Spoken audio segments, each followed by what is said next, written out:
बच्चों, good morning.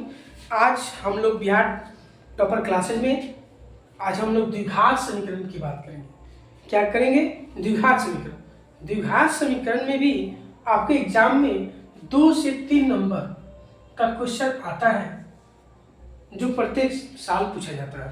प्रत्येक साल पूछता है, इसलिए हम आप लोगों को द्विघात समीकरण के बारे में बात करते हैं। द्विघात समीकरण पढ़ा चुके हैं, फिर आज हम लोग पढ़ लें।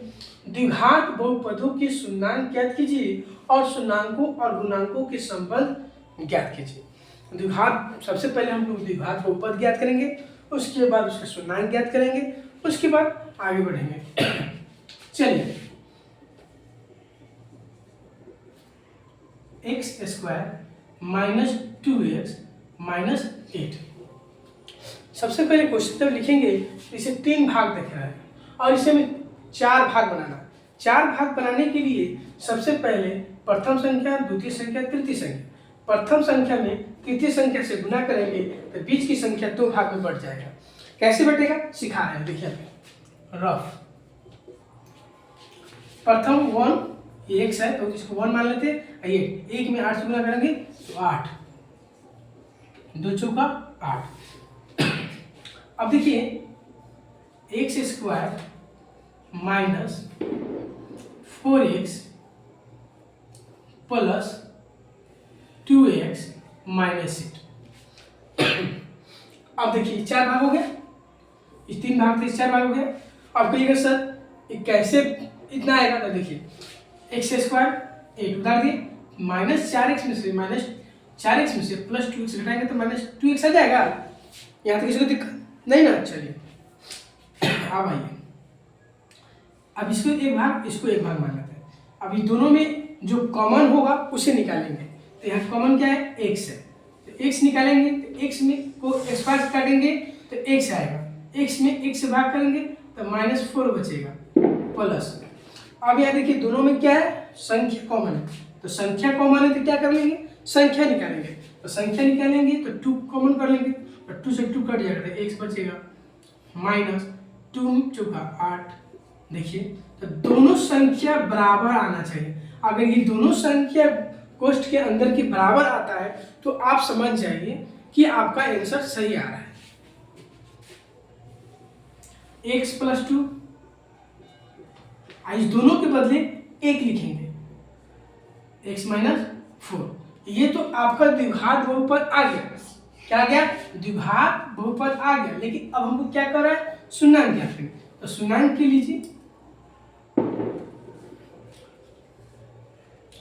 x + 2 = 0, x - 4 = 0। x बराबर +2 है तो बराबर कुछ उधर आएगा -2, x - 4, तो x बराबर -4 है तो उधर जाएगा तो +4। ये आपका यहाँ तक कोई दिक्कत? यहाँ तक किसी को कोई दिक्कत नहीं ना? चलिए, यहाँ तक किसी को कोई दिक्कत नहीं तो आप यहाँ तक भी आंसर लिख सकते हैं और आगे फिर यहाँ बता रहे हैं। यहाँ देखिए, अब कह रहा है शून्यांक और गुणांक के बीच।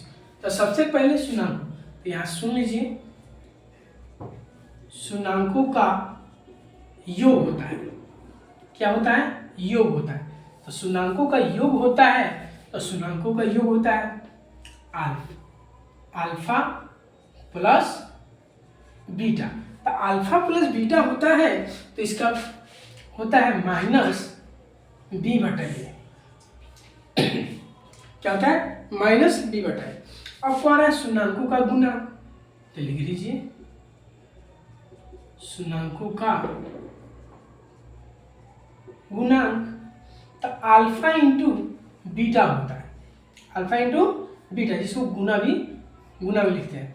तो क्या होता है? c/a। c/a, तो यहाँ तो आपको आ गया है -2 प्लस अल्फा प्लस बीटा आया हुआ है। तो अल्फा प्लस बीटा आया हुआ है तो अल्फा प्लस बीटा बराबर क्या होगा? तो अल्फा क्या हो जाएगा? -2, बीटा क्या हो जाएगा? 4। देखिए सही से, तब 4 में से 2 घटा कितना आएगा? 2, और मेरा यहाँ कितना लिखा हुआ है? 2, तो -2/1। किसी को दिक्कत नहीं ना? चलिए अब आइए alpha into beta. Alpha into beta, alpha कितना दिया है माइनस, गुने बीटा कितना है 4, 4 दूनी 8 माइनस 8, तो मेरा सी कितना दिया है कुछ -8 घटाओ, यही आपका आंसर हो गया। बोलिए यहाँ तक किसी को दिक्कत? अगर किसी को दिक्कत है तो फिर से पूछिए, फिर से हम बताएंगे आपको।